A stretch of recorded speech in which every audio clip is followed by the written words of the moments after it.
السلام عليكم ورحمة الله وبركاته. خوتي خواتاتي، اليوم درت الفلفله مشويه وعمرت الرز هي والدنجال، تجي زوينه على الطريقه هكا.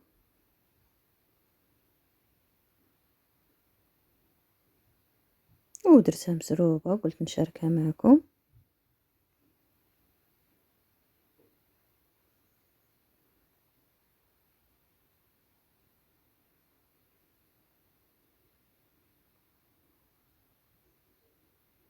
هنا عندي الفلفله الخضراء والحمراء، غنديرهم في الطاوه وغندهنهم بزبيته،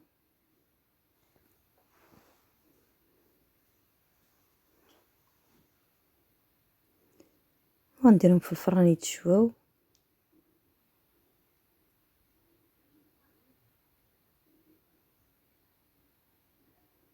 انا قلت بلا ما نحيد ليهم الجلده داك القشره ديالها، منين تشواو عاد نعمرهم باش يجي زوينين.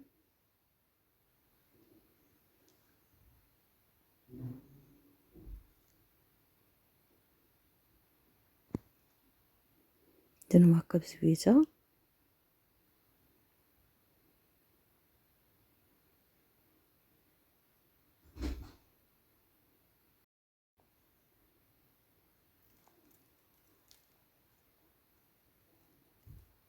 دابا غنديرها في الفران.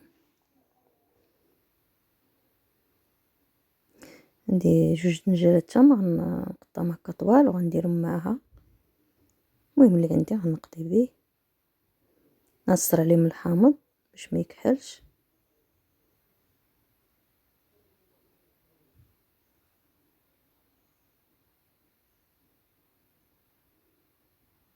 وغنخليهم. درت شويه الملحه في الاول،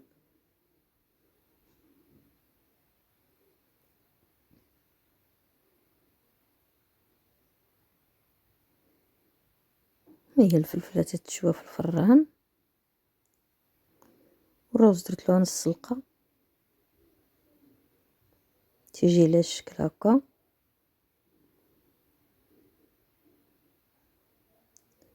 وانا عندي الفلفله هي شويتها وحيدت ليها القشره ديالها تجي على الشكل هكا.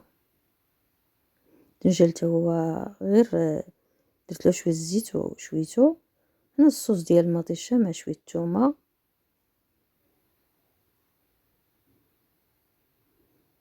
هنا عندي معلقه ديال مطيشه المعجونه، ها هي.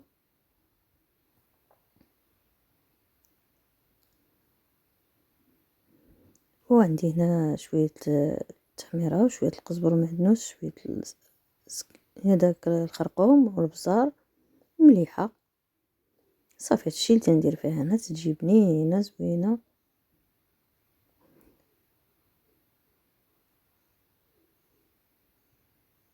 وشويه الزيت، اللي بغى يدير الزيت البلدي يديرو. دابا غنخلط كلشي وغنعمر به ديك الفلفله والدنجال.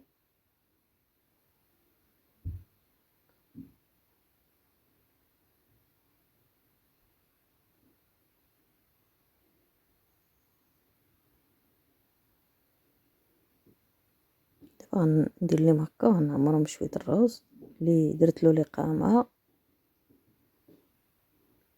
ويدير هذيك الوسط يديرها، انا غندير هادو 3.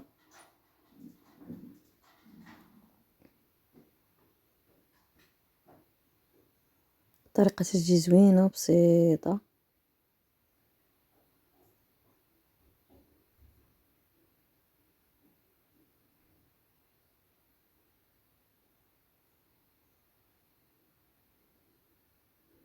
اللي يدير معها حتى الكفته الا كانت، ولا شويه دجاج مقطع طريفات تا هو تيجي، ولكن هكا تيجي صحي زوين.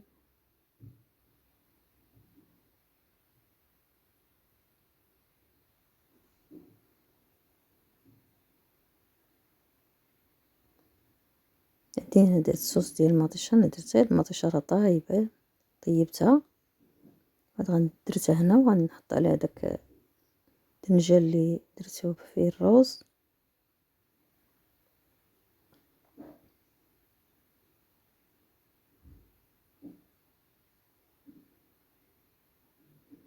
الفلفلة غندير شوية الروز فيها،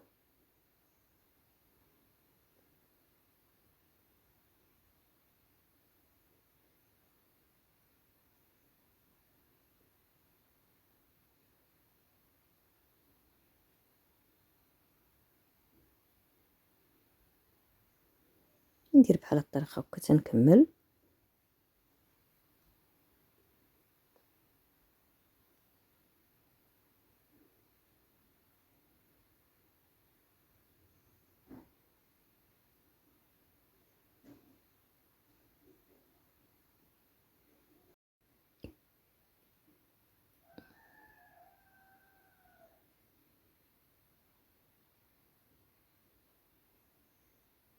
إلا بدات تجي على الشكل هكا زوينة،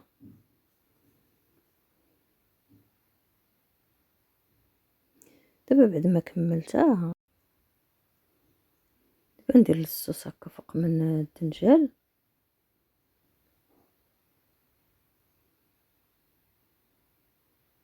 باش يجي شوية بنين. صافي انا مع المزروبة صيبتها دغيا دغيا وقلت نشاركها معاكم.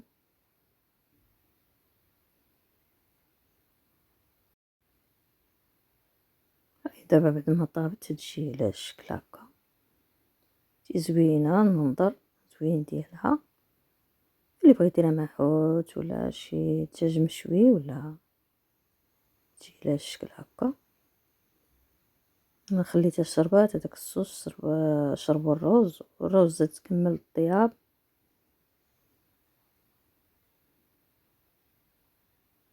وبالصحة والراحة.